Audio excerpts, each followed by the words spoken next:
Hello दोस्तों, मैं हूँ पांडे सर के प्लेटफॉर्म से कपिश पांडे। आप सबके लिए मैं ये चाइल्ड डेवलपमेंट एंड पेडागोगी जो क्वेश्चन है आपके फर्स्ट और सेकंड पेपर में दोनों में ये सारे आता है ये इससे रिलेटेड। दोस्तों बाल विकास, पहला क्वेश्चन हमारा बाल विकास में डैश से डैश तक होने वाली वृद्धि एवं बदलाव का अध्ययन किया जाता है। पहला ऑप्शन है जन्म और माध्यमिक बाल अवस्था, दूसरा है हमारा जन्म और किशोरावस्था, तीसरा हमारा गर्भधारण और माध्यमिक किशोरावस्था, चौथा है हमारा गर्भधारण और माध्यमिक बाल अवस्था। तो इसका जो ऑप्शन आएगा दोस्तों, ये फोर्थ ऑप्शन आएगा इसका पहले क्वेश्चन में, क्योंकि इसमें ये हैगा कि जो हमारा जो बाल बाल विकास में जो गर्भधारण से लेकर किशोर अवस्था तक होने वाली वृद्धि और बदलाव का अध्ययन किया जाता है। बाल विकास मनोविज्ञान की वह शाखा होती है जिसमें हम विकसित होते हैं, यानी डेवलप्ड होते हैं, जिसके अंतर्गत बालकों का बिहेवियर, उनकी सिचुएशन, उसकी उनकी प्रॉब्लम यानी समस्याओं का, उनके कारणों का अध्ययन किया जाता है। इसका प्रभाव क्या है, बालक के बिहेवियर पर पड़ता है।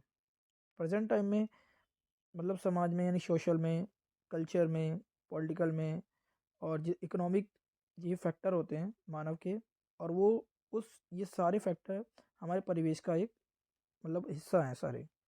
ठीक है, जो बालक को आने वाले समय में एक बेसिक स्ट्रक्चर तैयार करते हैं, वो इससे वो अफेक्टेड होते हैं। ठीक है, अगला जो क्वेश्चन हमारा सेकंड है, कह रखा है कि इसमें कथन सेकंड में कह रहा है बच्चों के विकास के मार्ग व प्रगति का सटीकता से पूर्व अनुमान नहीं लगाया जा सकता। तर्क दिया गया आनुवंशिकता व पर्यावरणीय कारकों के अनूठा संयोजन बच्चों में अलग अलग बदलाव का मार्ग तय करते हैं। ए आर दोनों सही हैं, आर ए की सही व्याख्या करता है, ए आर दोनों सही हैं, आर ए की व्याख्या नहीं करता, ए सही है आर गलत है, फोर्थ में कह रहा है दोनों ही गलत है। इसका जो ऑप्शन आएगा दोस्तों फर्स्ट आएगा, ये दोनों ही सही हैं और आर ए की सही व्याख्या करता है, क्योंकि इसमें विकास एक बहुआयामी होता है और कुछ क्षेत्रों में ये तीव्र बहुत तेज़ी से होता है, बल्कि कुछ क्षेत्रों में धीमे से होता है।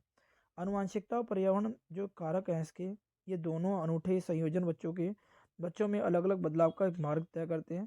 ठीक है, अगला जो क्वेश्चन हमारा थर्ड, समाजीकरण डैश। अब ये चार ऑप्शन दे रखे हैं। समाज में रीति रिवाजों को पारित करने की एक सरल प्रक्रिया है, जटिल प्रक्रिया है। सेकंड में क्या रखा है, जो प्रत्यक्ष और अप्रत्यक्ष दोनों रूप से होती है। तीसरा है व्यवस्थित तरीके से होने वाली रैखिक प्रक्रिया है। चौथा कह रहा है औपचारिक प्रक्रिया है जो केवल परिवार द्वारा नियोजित होती है। इसका जो ऑप्शन आएगा दोस्तों सेकंड ऑप्शन आएगा इसका, एक जटिल प्रक्रिया है जो डायरेक्ट और इनडायरेक्ट रूप से दोनों रूप से होती है, क्योंकि समाजीकरण ऐसी प्रक्रिया है जो जीवन पर्यंत लगातार चलती रहती है और सीखने की प्रक्रिया यानी सांस्कृतिक गुणों को पीढ़ी दर पीढ़ी यानी जो हमारी जो जनरेशन है उसमें ये ट्रांसफ़र होती रहती है। और समाजीकरण की प्रक्रिया एक व्यक्ति को उसकी जो आत्मा को विकसित करके और व्यक्तित्व के उचित विकास की ओर तरफ ले जाती है। अगले क्वेश्चन की तरफ चलते हैं हम। फोर्थ क्वेश्चन हमारा क्या रखा है कि अमूर्त सक्रियात्मक चरण के विद्यार्थियों के लिए शिक्षिका को यानी टीचर को लिए अमूर्त सक्रियात्मक होता है कि दोस्तों जिसमें हम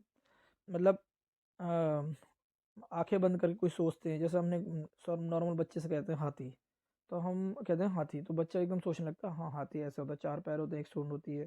तो एक अमूर्त चिंतन होता है वो। ठीक है, उसकी मीनिंग मैं आपको बता रहा था। अब क्या रखा है कि इसे पहले ऑप्शन में क्या रखा, पहला जो ऑप्शन दे रखा है पदानुक्रम जो अनुक्रम संबंधों के दर्शाने के आरेखों का प्रयोग करना चाहिए। परिकल्पना सोच के वो विकसित करने के लिए समस्याएं प्रस्तुत करनी चाहिए। अमूर्त समस्याएं नहीं प्रस्तुत करनी चाहिए। समस्या को सुलझाने और वैज्ञानिक तर्क देने के अवसर उपलब्ध करवाने चाहिए। तो दोस्तों इसमें क्या रखा, फोर्थ में ए का दे रखा है ACD सही है, दूसरे में दे रखा है BCD सही है, तीसरे में कह रहा है ABC सही है, चौथे में कह रहा है ABD सही है। तो इसका जो ऑप्शन आएगा दोस्तों फोर्थ आएगा ABD सही है। सी इसका बिल्कुल सही नहीं है, क्योंकि सी में क्या है, अमूर्त चिंतन दोस्तों वही होता है जो बिना सोचे समझे सोचने समझने की शक्ति पैदा करता है बच्चे के अंदर, और वो कैसे अपनी समस्या को हल कर सकता है, ये प्रीवियस नॉलेज के बिहाफ पे ये डिसीजन लेता है। ठीक है, तो ये सी में क्या रखा है कि अमूर्त समस्याएं नहीं प्रस्तुत करनी चाहिए, ये गलत है हमारा, क्योंकि जब तक हम बच्चों के सामने, जब उनके सामने कोई समस्या नहीं होगी तब तक वो कैसे सोल्यूशन उसको निकाल पाएंगे। ठीक है, कैसे अपनी बौद्धिक यानी अपनी बौद्धिक शक्ति को कैसे प्रयोग में कर पाएंगे। अगला जो क्वेश्चन है हमारा फिफ्थ, जीन पियाजे के संज्ञानात्मक विकास के सिद्धांत में संयोजन और समावेशन किसकी पूरक प्रक्रिया है? अनुकूलन है, सीखने का निकट निकट निकट निकटस्थ क्षेत्र है, संरचनात्मक चित्रण है, या अग्रिम आयोजन है। तो दोस्तों इसमें क्या रखा है कि जो जीन पियाजे है, पहले मैं इसके बारे में कुछ बताना चाहूँगा। जीन पियाजे ने मतलब विकासात्मक में मतलब बहुत बड़ा योगदान दिया है। ये स्विट्जरलैंड के एक मनोवैज्ञानिक हैं। उन्होंने कहा जीन पियाजे ने मानसिक और संज्ञानात्मक विकास के सिद्धांतों के नाम से इनको भी जाना जाता है। और इन्होंने संज्ञानात्मक सिद्धांत के अनुसार संज्ञानात्मक संरचना को बदलाव करके यानी संशोधित करके समावेशन को बताया है। ठीक है, तो इसका ऑप्शन होगा दोस्तों हमारा अनुकूलन। सॉरी दोस्तों, इसका जो होगा हमारा फर्स्ट होगा अनुकूलन। ठीक है, अगला जो है बच्चों के सीखने के संदर्भ में जीन पियाजे डैश को जबकि वाइगोस्की डैश को महत्व देते हैं। मैंने अभी आपको बताया कि जीन पियाजे हमारे जिन्होंने मानसिक संज्ञानात्मक की तरफ वो बताया है विकास की तरफ। तो पहला तो हमारा संज्ञानात्मक जहाँ तो होगा यानी कि पहला जीन पियाजे, और वाइगोस्की ने जो दिया है हमारा संस्कृति पे उपकरण पे, यानी कि संज्ञानात्मक मतलब ये है दोस्तों जैसे कि परिपक्वता को इन्होंने बोधित किया है जीन पियाजे ने। तो इसका जो ऑप्शन आएगा हमारा फर्स्ट आएगा। ठीक है, ये भी जानना, क्योंकि बच्चे के अंदर क्या है, जब तक समझ विकसित नहीं होगी तब तक वो कैसे अपनी बुद्धि का उपयोग करेगा, प्रयोग कैसे करेगा। ठीक है, और वाइगोस्की हमारे सोवियत संघ के मतलब सोवियत रशिया के मतलब वो मनोवैज्ञानिक हैं जिन्होंने सामाजिक सांस्कृतिक सिद्धांत के नाम से इनको जाना जाता है। इस चीज़ को मैं आपको बताना चाह रहा हूँ। सेवंथ है, वाइगोस्की के अनुसार निम्नलिखित में से कौन सी शिक्षा शास्त्रीय प्रणाली संज्ञानात्मक विकास को बढ़ावा देने के लिए सही नहीं है? तो दोस्तों जो सही नहीं है, पहले में क्या है, निर्देशित आदान प्रदान करना, व्यापक चर्चाएं, सहयोगात्मक अधिगम, दोहराव एवं स्मरण करना। तो इसका जो ऑप्शन आएगा दोस्तों दोहराव और स्मरण करना, फोर्थ ऑप्शन आएगा जो ये नहीं है। अगला जो ऑप्शन है, अगला जो क्वेश्चन है एट्थ, इसकी तरफ चलते हैं। कैरोल गिल गिन गिलगन ने लॉरेंस कॉलबर्ग के नैतिक विकास के समालोचनात्मक करते हुए तर्क रखा कि कॉलबर्ग नारीवादी नैतिकता जो डैश पर बल देती है नकारते हुए बोला है, यानी कि मना करते हुए बोला है। एक मिनट दोस्तों हमारा इसमें जो एट्थ क्वेश्चन की तरफ है, कैरोल गिलगन ने लॉरेंस कॉलबर्ग के नैतिक विकास के समालोचना समालोचना करते हुए समालोचना करते हुए तर्क रखा कि कॉलबर्ग नारीवादी नैतिकता जो डैश पर बल देती है नकारते हुए बोला, यानी मना करते हुए बोला देखभाल की नैतिकता, नैतिक आदर्शों का, तीसरा न्याय की नैतिकता, या चौथा है सामाजिक अच्छाई की चिंता। इसका जो ऑप्शन आएगा दोस्तों फर्स्ट आएगा देखभाल की नैतिकता। इसको छोड़ के बाकी सारी चीज़ें इसके अंदर आती है। हार्वर्ड गार्डनर ने जो इनके बुद्धि के ये प्रतिपादकता हैं जिन्होंने बुद्धि का सिद्धांत भी दिया है। ठीक है, इन्होंने बोला है कि बहुबुद्धि का सिद्धांत प्रतिपादित किया है, बिल्कुल सही बात है। प्रतिपादित किया संज्ञानात्मक क्षमता बुद्धिमत्ता के निर्धारण की एकमात्र विशेषता है। संज्ञानात्मक मैंने आपको बताया था जीन पियाजे का है। और थर्ड है बुद्धिमत्ता को नापने के लिए बुद्धि उपलब्धि का संरचना प्रतिपादित की है, ये भी नहीं है। 4 गुणनखंड के आधार पर 16 अलग प्रकार की बुद्धिमत्ता का विस्तार पूर्वक उल्लेख किया गया, ये भी गलत है। इसका दोस्तों फर्स्ट ऑप्शन आएगा ओनली, क्योंकि इसमें क्या रखा है कि बुद्धि का स्वरूप एकाकी ना होकर बहुकारकीय होता है और बुद्धि एक दूसरे से भिन्न होती है। प्रत्येक ज्ञान और बुद्धि का एक दूसरे के स्वतंत्र होती है और बुद्धि अलग अलग प्रकार से अलग अलग एक दूसरे के साथ अंतःक्रिया करने की प्रवृत्ति पाई जाती है तथा प्रत्येक व्यक्ति में विलक्षण योग्यता होती है। और गार्डनर ने 8 प्रकार की बुद्धि बताई है। ठीक है, मैं इसको बता चुका हूँ, फिर भी आपको बता दे रहा हूँ। भाषागत है, देशिक है, शारीरिक गति संवेगी है, गति संगीतात्मक है, तार्किक गणितीय है, अंतर्व्यक्तिक है, या और लास्ट है हमारा प्रकृतिवादी। अगला जो क्वेश्चन है हमारा, राष्ट्रीय शिक्षा नीति 2020 के अनुसार यानी NEP न्यू एजुकेशन पॉलिसी 2020 के अकॉर्डिंग शिक्षा को किस पर बल देना चाहिए। तो दोस्तों इन्होंने बोला है, पहला ऑप्शन है संकलात संक संकल्पना संकल्पनात्मक समझ और गैर संदर्भित विषय वस्तु रटकर सीखना और परीक्षाओं के लिए सीखना। तो दोस्तों इसमें ये क्या रखा है, इन्होंने सबसे ज़्यादा किस पे बल दिया है, हमारा कॉन्सेप्चुअल उस पर मतलब समझ बनाई है इन्होंने बोला है कि नई जो शिक्षा नीति है उसके अंतर्गत 2030 तक हम नामांकन यानी एनरोलमेंट कर सकें, यानी बच्चों की जितना मतलब 100% ला सकें उसके बारे में, और साथ में सेंट्रल और स्टेट दोनों के मतलब एक दोनों पे फोर्स डाला जाए, यानी कि भागीदारी इन दोनों की रहे, जिससे वो सरकार अपने सभी लोगों के सहयोग से शिक्षा में GDP में 6% हिस्सेदारी सार्वजनिक खर्च का लक्ष्य भी रखा है इन्होंने। और नई शिक्षा नीति की घोषणा के साथ साथ मानव संसाधन मंत्रालय का नाम बदलकर इन्होंने शिक्षा मंत्रालय कर दिया है। इस चीज़ को भी ध्यान रखना, अगर ये पूछेगा नई शिक्षा नीति के तहत जो पहले हमारा शिक्षा मंत्रालय का किसका नाम पे था, मानव संसाधन मंत्रालय के नाम पर, अब उसका नाम चेंज करके इन्होंने किसका नाम कर दिया है, शिक्षा मंत्रालय कर दिया है। इस चीज़ को ध्यान रखना। 11वां क्वेश्चन है हमारा, बाल केंद्रित शिक्षण में सीखना मुख्यतः किस प्रकार होता है। शिक्षकों द्वारा प्रत्यक्ष निर्देश का द्वारा, दूसरा है पाठ्य पुस्तकों से, या तीसरा दे रखा अधिगमकर्ताओं के निष्क्रिय सुनने से, चौथा दे रखा विविध स्रोतों का अन्वेषण करने से। तो दोस्तों इसमें ये आएगा, फोर्थ ऑप्शन आएगा, क्योंकि थर्ड क्या है कि अधिगमकर्ताओं को निष्क्रिय, यानी निष्क्रिय तो नहीं होनी चाहिए। निष्क्रिय क्या होता है, एकदम ढीला। तो ढीले लोगों की बातें सुनोगे तो क्या होगा, आप भी ढीले हो जाओगे, है ना। तो बालकों के मनोविज्ञान का समझाते हुए शिक्षण की व्यवस्था करनी चाहिए, जिससे उसकी अधिगम संबंधी कठिनाइयाँ दूर हो सके। और बाल सेंट्रल चाइल्ड शिक्षण कहलाता है। जब भी कोई शिक्षण की बात आती है तो पहले हम सेंट्रल चाइल्ड जो एजुकेशन ये होना चाहिए, सेंट्रल यानी बच्चे को ध्यान में रखते हुए एजुकेशन शिक्षा मतलब होनी चाहिए उसकी कैपेसिटी के हिसाब से। अगला जो क्वेश्चन है हमारा, कह रहे कि बच्चों को, यानी 12वां जो क्वेश्चन हमारा, बच्चों को जेंडर उपयुक्त व्यवहार के संकेत शिक्षावस्था के चरण से ही मिलने शुरू हो जाते हैं। तर्क बचपन में अलगाव और वंचित होने की सामाजिक अनुभव बच्चों में अपूर्णीय क्षति कर सकते हैं। क्या रखा है, AR दोनों सही हैं, R A की सही व्याख्या करता है। AR दोनों सही हैं, R A की व्याख्या सही नहीं करता।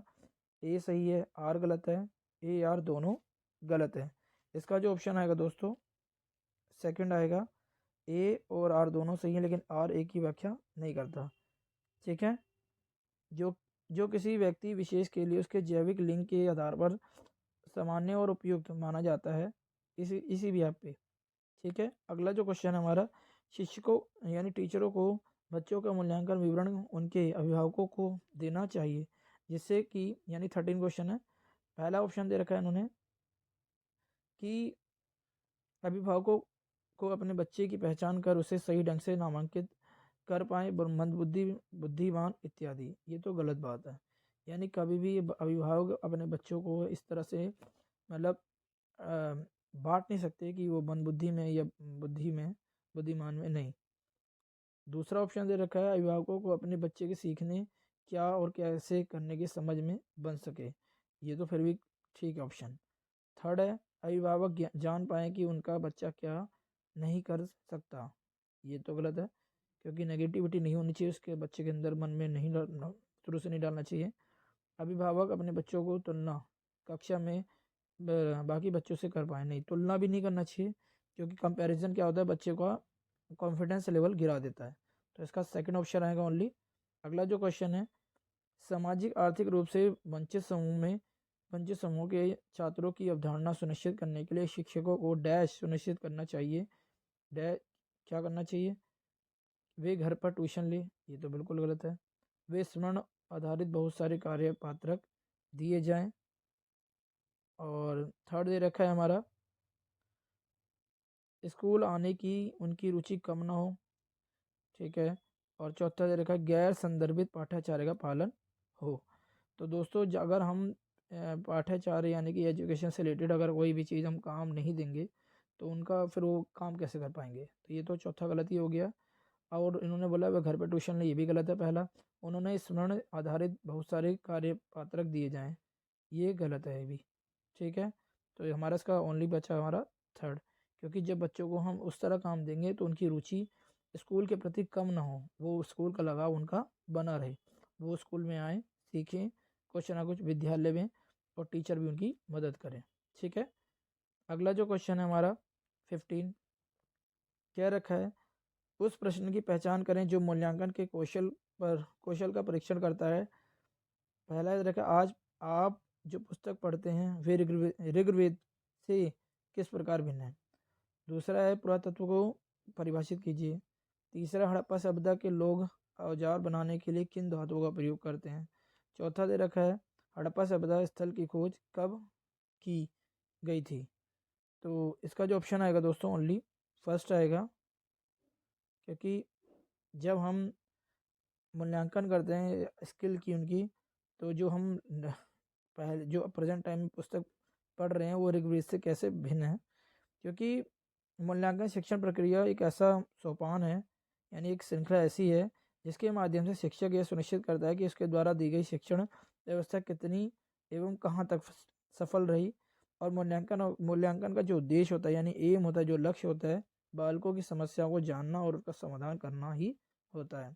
16 क्वेश्चन है, कैर का समावेशी शिक्षा को बढ़ावे और सुसाध्य हेतु दिव्यांगजन अधिकार अधिनियम 2016 के अंतर्गत निम्न में से युक्तियों की किस समूह को प्रतिपादन किया जा सकता है। पहला है विद्यालय जाने वाले बालकों का हर 5 वर्ष में सर्वेक्षण करना, सभी के लिए एक रूपी मानकीकृत पाठ्यक्रम और परीक्षा प्रणाली सुनिश्चित करना। अगला दे रखा है यह थर्ड है जो यानी कि पुस्तक एवं अन्य अधिगम सामग्री और समुचित सहायक युक्तियां उपलब्ध करवाना। डी दे रखा है संसूचना हेतु समुचित संवर्धित और अनुकल्पी पद्धतियों का उपयोग करना। तो क्या रखा है ए बी सी तीनों सही है, ए बी डी सही है, ए सी डी सही है। फोर्थ क्या रखा है बी सी डी सही है। इसमें जो ऑप्शन आएगा ओनली दोस्तों थर्ड आएगा, ए सी डी सही है। ठीक है, बी इसका ऑप्शन नहीं होगा। एक रुपये मानकीकृत ये परीक्षा प्रणाली सुनिश्चित कराना। ठीक है।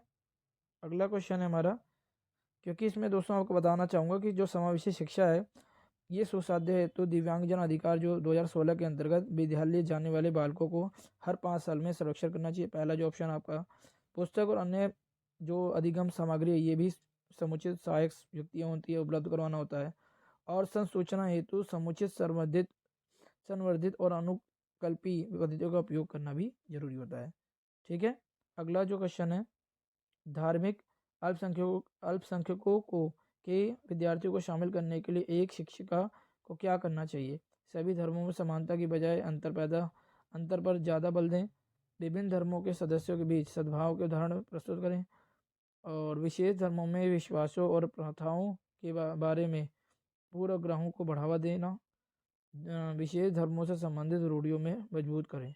इसका जो ऑप्शन आएगा ओनली हमारा सेकंड होगा, क्योंकि हम अलग अलग धर्मों के सदस्यों के बीच अगर हम सद्भाव हमारा बना रहेगा तभी हम उसको प्रेजेंटेशन कर पाएंगे।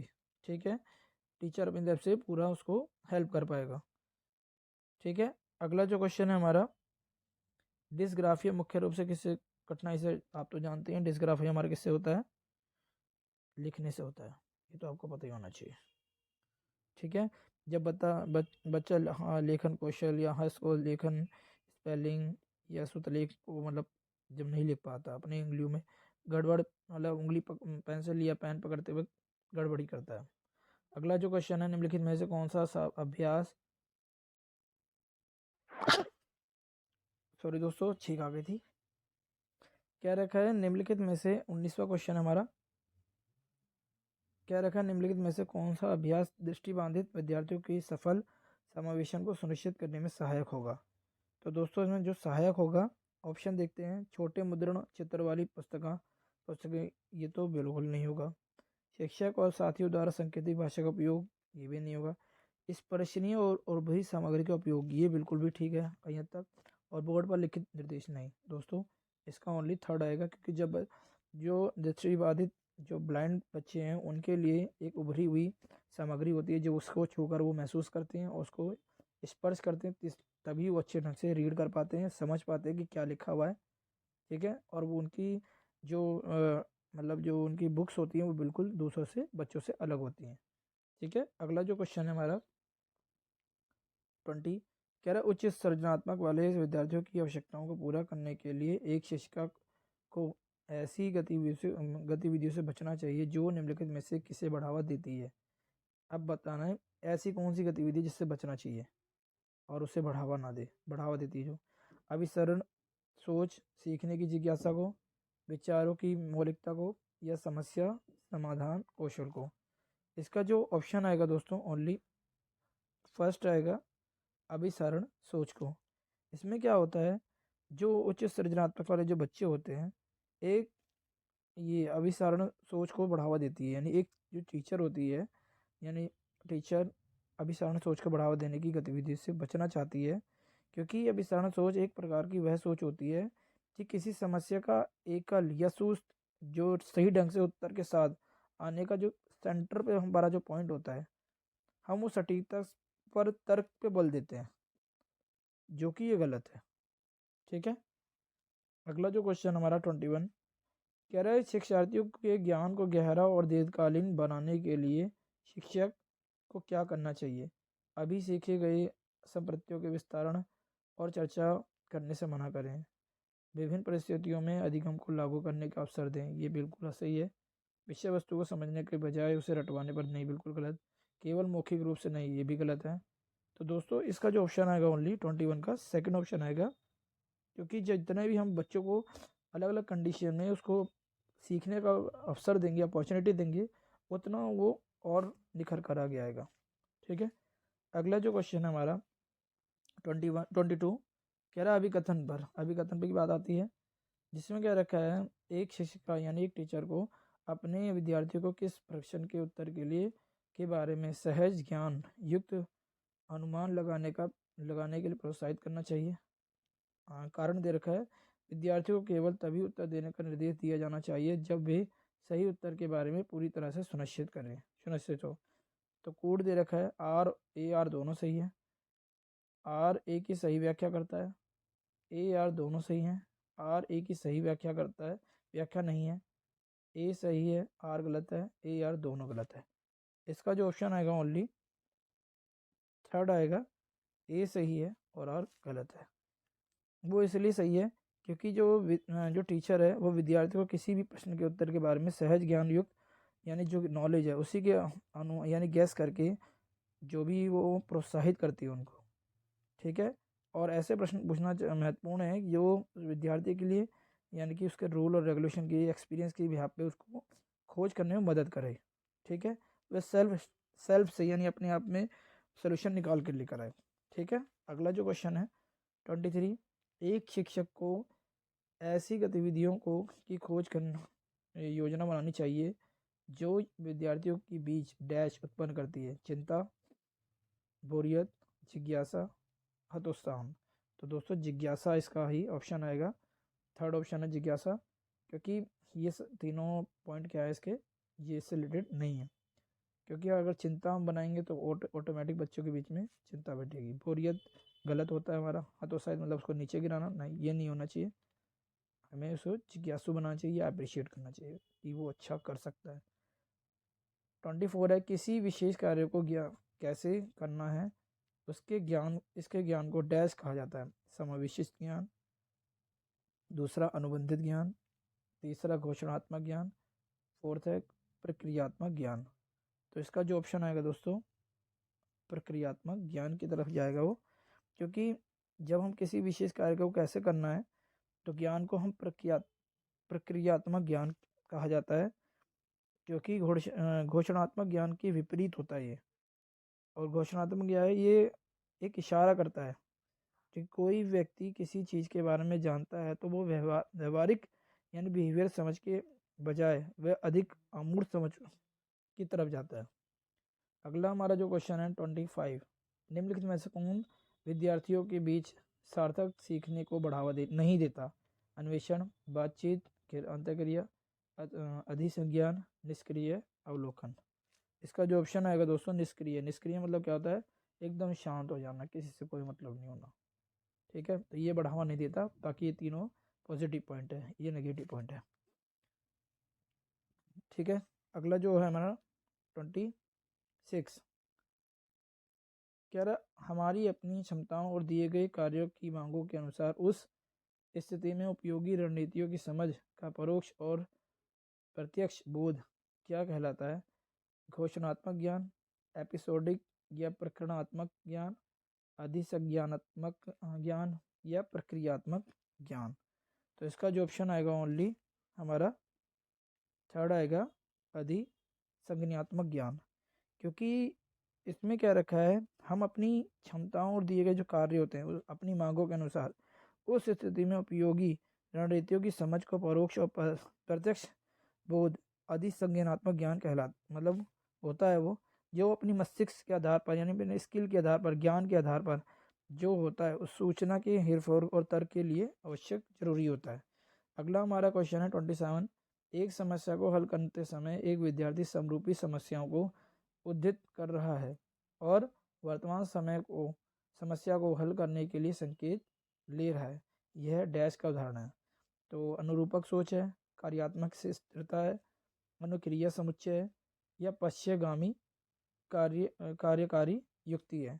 इसका जो ऑप्शन आएगा दोस्तों फर्स्ट आएगा, अनुरूपक सोच है।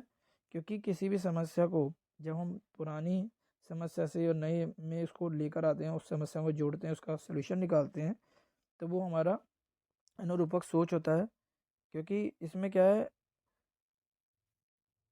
हाँ बस ठीक है, ये अनुरूपक सोच का एक एग्जाम्पल दे रखा है इसमें। ठीक है, अगला जो है हमारा 28, एक वैज्ञानिक संप्रत्यय पर चर्चा के दौरान एक शिक्षिका ने पाया कि कुछ विद्यार्थियों को उस संप्रत्यय से संबंधित कुछ भ्रांतियां हैं, यानी कुछ मिसअंडरस्टैंडिंग है।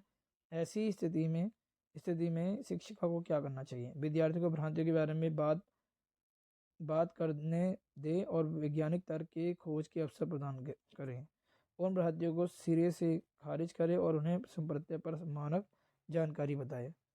और ये कह रखा था कि इन बच्चों को एक विशेष शिक्षक के पास भेज दें और अधिगम अक्षमता के लिए आकलन की सिफारिश दें। चौथा दे रखा है, शिक्षक को उन भ्रांतियों पर प्रतिक्रिया नहीं देनी चाहिए और अगले संप्रत्यय की ओर आगे बढ़ जाना चाहिए। इसका जो ऑप्शन आएगा दोस्तों हमारा फर्स्ट आएगा। क्योंकि जितनी भी भ्रांतियां हो रखी हैं उसके बारे में बात करने दें और उसको एक लॉजिकल तर्क के बिहार पर उसको एक अपॉर्चुनिटी मौका देना चाहिए। इससे ये होगा कि शिक्षक को विद्यार्थी की जितनी भी भ्रांतियाँ यानी मिसअंडरस्टैंडिंग के बारे में पता रहेगा, जिससे वो उनको एक अवसर दे सके। अगला जो क्वेश्चन हमारा 29, संवेगों और संज्ञान के बारे में निम्नलिखित में से कौन सा कथन सही है? किसी भी प्रकार के संवेगों को ध्यान अवधि अपरिवर्तित रहती है। दूसरा, संवेग और तार्किक सोच एक दूसरे से स्वतंत्र है। तीसरा, संवेग और स्मृतियों के कूट लेखन और पुनः प्राप्ति को सुसाध्य करते हैं। चौथा क्या रखा है, स्मृति सकारात्मक और नकारात्मक संवेगों से जुड़ी नहीं है। तो इसका जो ऑप्शन आएगा ओनली थर्ड ऑप्शन आएगा। क्योंकि संवेग स्मृतियों के कूट लेखन और पुनः प्राप्ति को सुसाध्य करते हैं। क्योंकि इसमें क्या रखा है, बता रखा है कि एक शिक्षिका उन्होंने मतलब ये पाया है कि कुछ विद्यार्थी संप्रत्यय से संबंधित बच्चों का संवेगात्मक वातावरण उसके व्यक्तित्व के भावनात्मक तत्व और निश्चित पदार्थों, व्यक्तियों और परिस्थितियों के प्रति उसके भाव से निर्मित होता है। संवेगात्मक विकास विशिष्ट और परिव्यक्तिपरक होता है। अगले क्वेश्चन की तरफ चलते हैं 30। निम्नलिखित में से कौन सा विश्वास एक विद्यार्थी को भविष्य के प्रयासों के लिए प्रेरित करने की संभावना रखता है? मैं बुद्धिमान नहीं हूँ और प्रयास में मेरी क्षमता पर कोई फर्क नहीं पड़ेगा। यदि मैं अपने प्रयत्न में आवश्यक प्रयास करता हूँ तो मैं दिए गए कार्य करने में सक्षम हूँ। मैं एक बदकिस्मत व्यक्ति हूँ और मेरी किस्मत कभी दिए गए कार्यों में मेरी सफलता का साथ नहीं देती। मेरे पास विज्ञान में अच्छा प्रदर्शन करने की क्षमता नहीं है और इसे बदलना मेरे नियंत्रण से बाहर है।